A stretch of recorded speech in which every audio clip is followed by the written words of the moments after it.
Vanessa, tudo bom, Vanessa? Eu estava em isolamento. Hoje faz 19 dias que deu positivo, perdi o olfato e paladar. Mas tem 2 dias que estou sentindo muitas dores nas costas.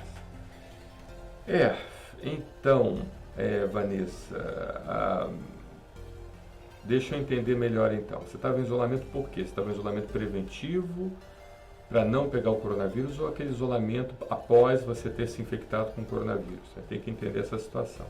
Hoje faz 19 dias que deu positivo. Então eu entendo que você certamente já passou daquela fase grave, né? Aquela fase realmente de risco, né? Já está com 19 dias já de evolução da doença.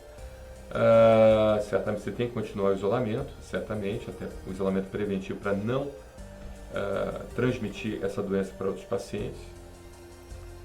Mas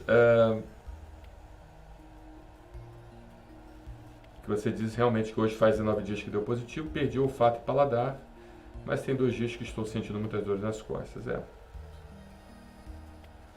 É importante você também, de certa maneira, verificar outros parâmetros laboratoriais em você, ver como é que está seu hemograma, ver como é que está o nível de inflamação do seu organismo, se você está com a chamada proteína C reativa aumentada, se você está com VHS aumentado, se você tem um marcador de inflamação vascular chamado dedímero, ou seja, esse marcador de inflamação vascular quando ele está aumentado acima de 500 e principalmente acima de 1000, que é um sinal de gravidade, a gente precisa realmente tomar atenção em relação a ele, né? Porque, e também ver os parâmetros clínicos, né? Ver a pressão arterial, frequência cardíaca, o índice de saturação, talvez fazer uma radiografia do tórax para ver se existe algum acometimento no pulmão, tá? Tudo isso é muito importante para saber se esse Covid-19 seria um Covid-19 daquelas primeiras cepas, aquelas cepas não tão rápidas e agressivas, que elas vão evoluindo com o tempo, né?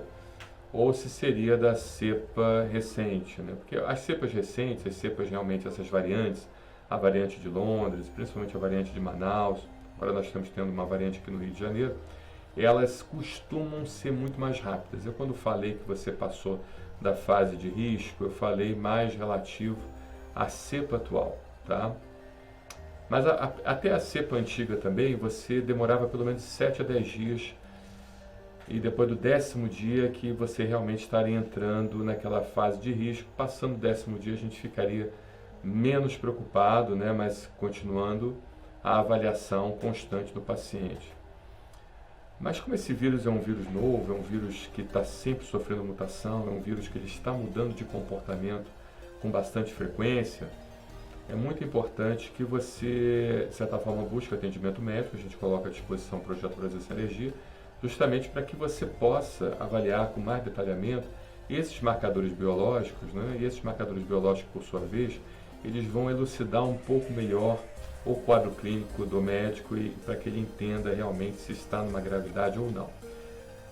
Nesse entretempo, já passou daquela fase da possibilidade de um tratamento precoce com a nitazoxanida, que hoje a gente sabe que a medicação que, de certa forma, barata, que teria alguma evidência científica muito precocemente, seria a nitazoxanida, que já tem estudo publicado, randomizado, duplo cego, placebo controlado, ou seja, aqueles parâmetros científicos que nos dariam uma certeza maior da possibilidade terapêutica de um fármaco, né? Apesar da OMS ainda não reconhecer a nitazoxanida, mas eu acredito que em muito pouco tempo ela vai reconhecer.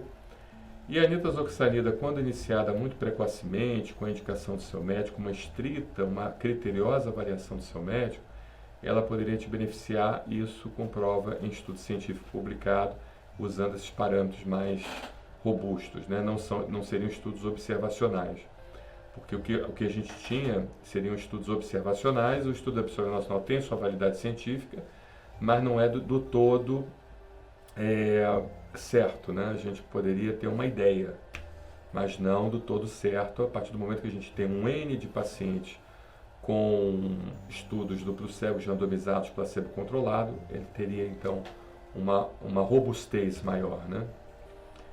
Mas você já passou dessa fase, então eu acho que você tem que realmente buscar seu médico, tentar ingerir água, ingerir líquidos, se você não tiver nenhum problema cardiovascular, nem nenhum problema também renal, né? Nenhum problema cardíaco, cardiovascular ou renal, mas a ingestão de líquidos, se hidratar bastante, é uma indicação até para evitar complicações.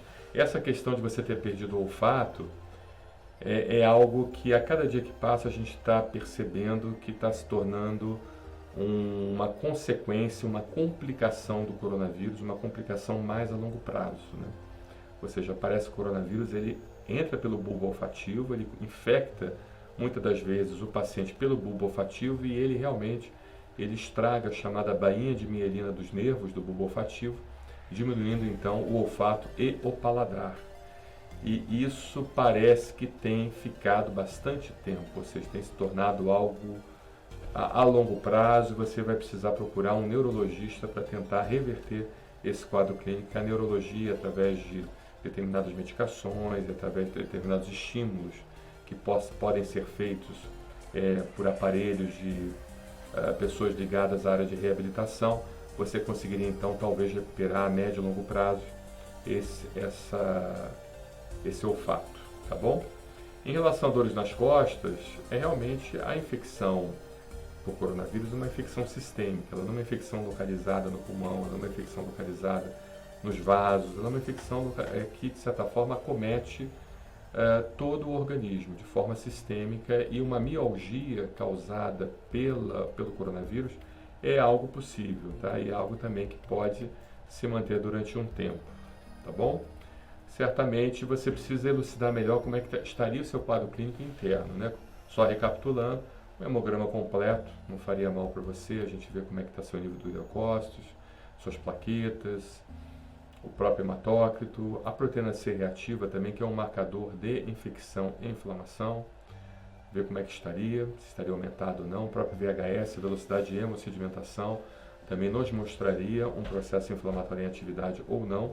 E principalmente o dedímero, tá? Dedímero é um marcador de vasculite, que uma das grandes complicações do coronavírus é a vasculite, a inflamação dos vasos, com formação de trombos, e esses trombos, por sua vez, causarem eventos tromboembólicos, né? Ou seja, poderem causar um infarto, né? Onde haveria formação de um trombo nas artérias coronárias com infarto, podendo causar um acidente vascular cerebral, onde haveria formação de um trombo nas artérias carótidas e intervertebrais, né? Pode causar um tromboembolismo pulmonar.